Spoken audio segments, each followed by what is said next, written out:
Welcome back into the Sports Source. This segment brought to you by Southeast Termite and Pest Control.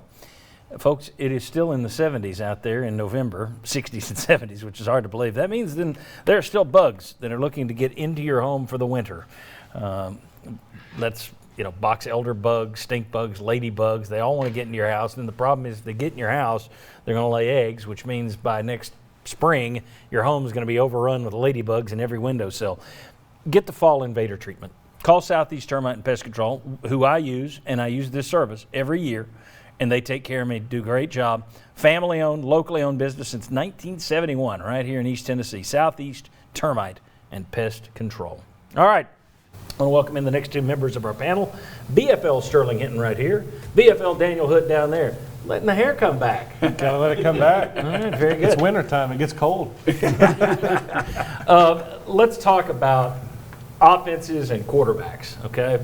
Nick Saban recently said that good defenses no longer stop good offenses. For many years in this league and at Tennessee, you could have an average quarterback, but a really good offensive line and run game and a really good defense, and you could compete for championships. You could do that recently in this league. I don't know that you can do that in this game. It might have been last year when it completely flipped with Joe Burrow and the records he set at LSU. But I'm of the opinion you can't do that in this league anymore. You have to have a dynamic quarterback. Do you guys agree with that or disagree with that? Well, I agree. I absolutely agree. I mean, the game has gotten to where, you don't have football scores. You have college basketball scores in the game now. So, you got to get points on the board. And what's interesting is, the offense helps the defense so much now. Far as momentum, with the defense having so many, safety rules in play now. A big hit only would change the game. Pow, pow. But you can't do those things anymore because, you get kicked out the game for those type of violent collisions. So now, you get exciting one-hand catches and, acrobatic jump over the DB catches and touchdowns, and receivers now are the size of defensive ends out there running 4-2 and 4-3. So, the game has changed. The evolution of football has definitely gone back over to the offensive side. Daniel, in your career, you played on both sides of the line of scrimmage. Do you agree that the game has changed enough now that where you have to have a quarterback? Yeah, I do. I think it's mimicked basketball in the sense that great offense trumps great defense. But to add on to it, I think Sterling hit the big points, but it's making defensive line play even more important, which, of course, is Tennessee's issue this year because you don't have any pass rushers to get after those guys. Jimmy, when you look at this then, you're trying to build a program. You don't have a dynamic playmaker there. It's year 3. That's a huge hole in the middle of this rebuild. It's like you're trying to put a ship together and you've left a giant hole in the hull.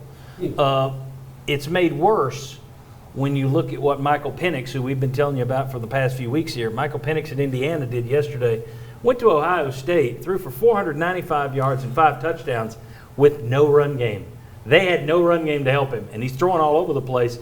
It was the first time, it was the best day for a visiting quarterback at Ohio State since Jim Everett in 1985.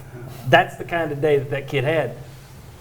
Butch Jones had him committed. Mm-hmm. He stayed committed even after Jones was gone. John Curry called and said, "We're going to honor your scholarship."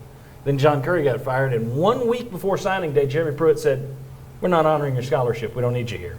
He winds up at Indiana, and he's doing well. Those are the kinds of things. If you want to look at all the issues with Jeremy Pruitt, you could point to this, and this. Lack of a quarterback and the fact that a quarterback you could have had is somewhere else. I think that's the biggest glaring red X on the middle of his forehead right now. Well, and there was another quarterback, Adrian Martinez, that Tennessee had committed. He went to Nebraska, and he started his career at Nebraska pretty good. He's tailed off a little bit.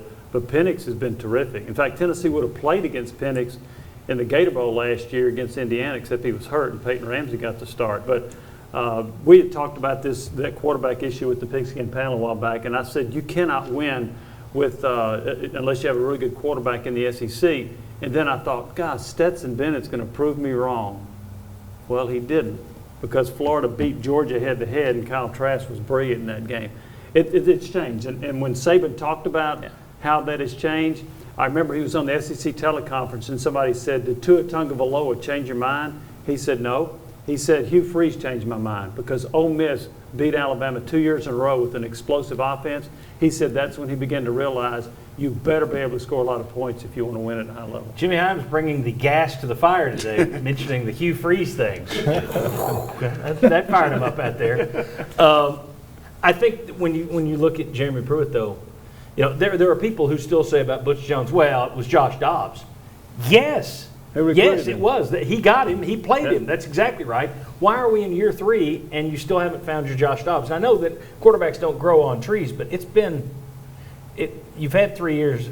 Maybe Bailey becomes that guy. We just don't know yet. But are you surprised, Sterling, as a former quarterback, that Tennessee hasn't gotten to the level of replacing Josh Dobbs with someone of that caliber in year 3? Well, the quarterback position is a very intricate position. You're thinking about everything going out there, and the sparks are flying. I'm telling you, the sparks are flying behind that center. Replacing a Josh Dobbs is a hard thing to do. Josh Dobbs was a real good quarterback, and that was hard to do, to replace a guy like that. But I think we could have some other things could have happened at the position, given with the talent that we have there right now. True enough, it's not easy, but at the same time, if someone is working on a tombstone right now, it's not needed right now, but if someone's working on one, and for Jeremy Pruitt in his coaching career at UT, the epitaph right now reads, "Death by not finding a quarterback." I think if you had a decent quarterback, a lot of this stuff becomes easier in the rebuild. One other thing quickly, I would wonder too, if Kyle Trask were at Tennessee, would he have developed to this level? If Mac Jones were at Tennessee, would he have developed to this level? I'm not sure.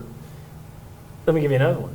If Dan Mullen, who is a machine, if he'd gotten his hands on Jarrett Garantano, would Garantano have developed? Yeah, you wonder about that. All right.